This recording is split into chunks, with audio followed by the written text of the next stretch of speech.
Hello दोस्तों, कैसे हो आप लोग। आज हम बात करेंगे रिएक्ट हुक्स के बारे में। रिएक्ट हुक्स होता क्या है? तो रिएक्ट हुक्स एक फंक्शन है जो कि हमें मदद करता है स्टेट और लाइफ साइकिल को मैनेज करने में।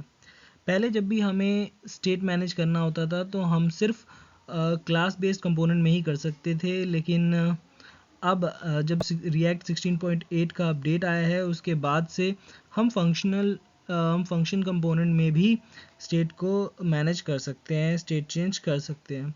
तो स्टेट चेंज करने के लिए फंक्शनल कंपोनेंट के अंदर हमें इन हुक्स की ज़रूरत पड़ती है।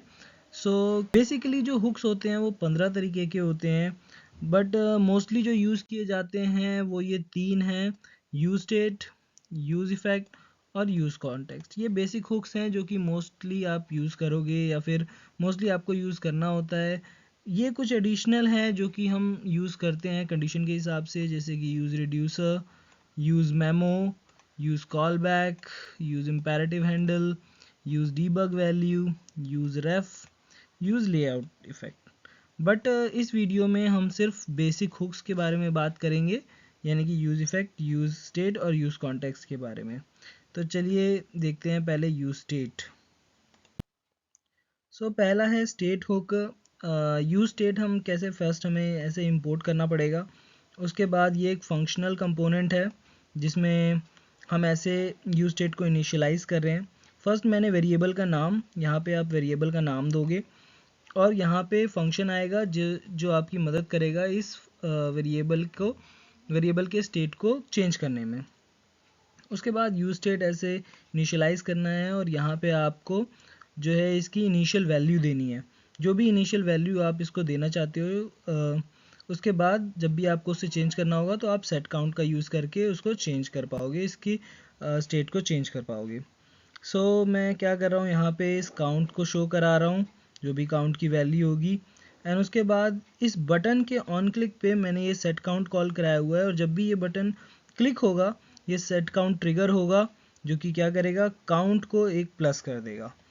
तो ये सिंपल सा एक यूज स्टेट हुक का एग्जांपल है। इस तरीके से आप यूज स्टेट का इस्तेमाल कर सकते हैं और जिस भी वेरिएबल का आपको स्टेट चेंज करना है वो आप मैनेज आराम से इजीली कर पाएंगे। दूसरा है use effect hook. Use effect hook आपको ऐसे इंपोर्ट करना पड़ेगा। उसके बाद आप क्या करोगे, ऐसे इस तरीके से यूज इफेक्ट हुक को इनिशियलाइज करोगे। यूज इफेक्ट अपने अंदर दो पैरामीटर्स लेता है। सबसे पहला ये कॉल बैक और दूसरा डिपेंडेंसी। पैरामीटर क्या होता है कि फर्स्ट ये कॉल बैक में क्या लेगा, जो भी आपको करवाना है, जो भी आपको फंक्शन इसमें देना है वो। और उसके बाद डिपेंडेंसी, यानी कि आप सपोज़ मेरे पास एक स्टेट है वो चेंज हो रहा है और उस स्टेट के चेंज होने पे मैं कोई फंक्शन कॉल करा रहा हूँ, या फंक्शन मैं कुछ चाहता हूँ वो कुछ करे। यहाँ पे मैं डिपेंडेंसी में वो वेरिएबल का नाम डालूंगा और जब जब उस वेरिएबल की वैल्यू चेंज होगी, उसकी स्टेट चेंज होगी, तब तब ये कॉल बैक ट्रिगर करेगा। तो यूज़ इफ़ेक्ट जब भी पेज माउंट होता है, जब भी पेज लोड होगा, तो ये एक बार ज़रूर चलता है, चाहे आपने डिपेंडेंसी दी हो या ना दी हो। अगर आप जैसे कि यहाँ पे अभी मैंने ब्लैंक डिपेंडेंसी दी हुई है, तो ये सिर्फ एक ही बार चलेगा जब भी पेज माउंट होगा या जब भी पेज रीलोड होगा तब ये चलेगा। लेकिन अगर मैंने यहाँ पे डिपेंडेंसी दे रखी होती तो ये पहली बार तो चलता ही जब ये पेज माउंट होगा, उसके बाद जब जब वो डिपेंडेंसी वेरिएबल का स्टेट चेंज होगा तब तब ये चलेगा। उसके बाद तीसरा है कॉन्टेक्स्ट हुक। कॉन्टेक्स्ट हुक क्या होता है, सपोज हमारे पास मल्टीपल फंक्शनल कंपोनेंट है। मल्टीपल फंक्शनल कंपोनेंट में हमें सपोज किसी डेटा की ज़रूरत है और वो डेटा हमारे किसी एक कंपोनेंट में से आ रहा है, तो अब उस कंपोनेंट में दूसरे कंपोनेंट्स में डेटा लाने में बड़ी प्रॉब्लम होती है।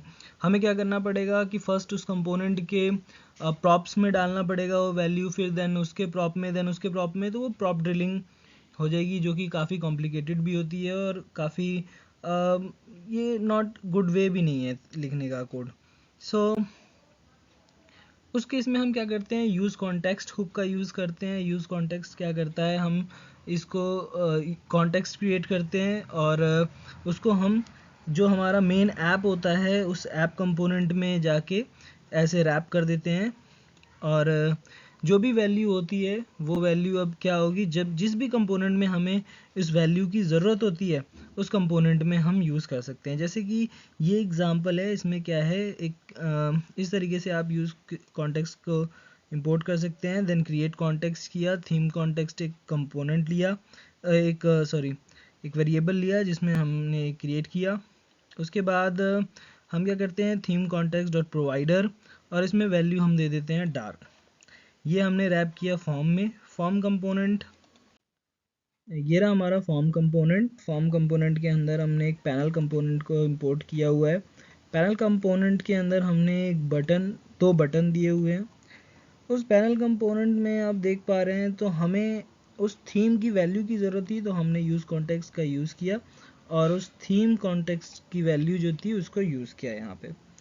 अब ऐसे ही एक दूसरा कंपोनेंट है बटन कंपोनेंट, उसमें भी हमें इसकी वैल्यू की ज़रूरत थी, तो हमने यहाँ पे सेम वे में यूज़ कॉन्टेक्ट का यूज़ करके उस वैल्यू को यूज़ किया यहाँ पे।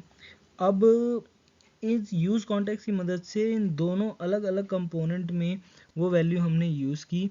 अगर हम पहले प्रॉप ड्रिलिंग से करते तो काफ़ी हमें मुश्किल होती, कोड कॉम्प्लेक्स हो जाता, तो जो कि हमने इसको काफ़ी इजीली यूज़ कॉन्टेक्स्ट की मदद से अचीव किया। So guys, thank you so much.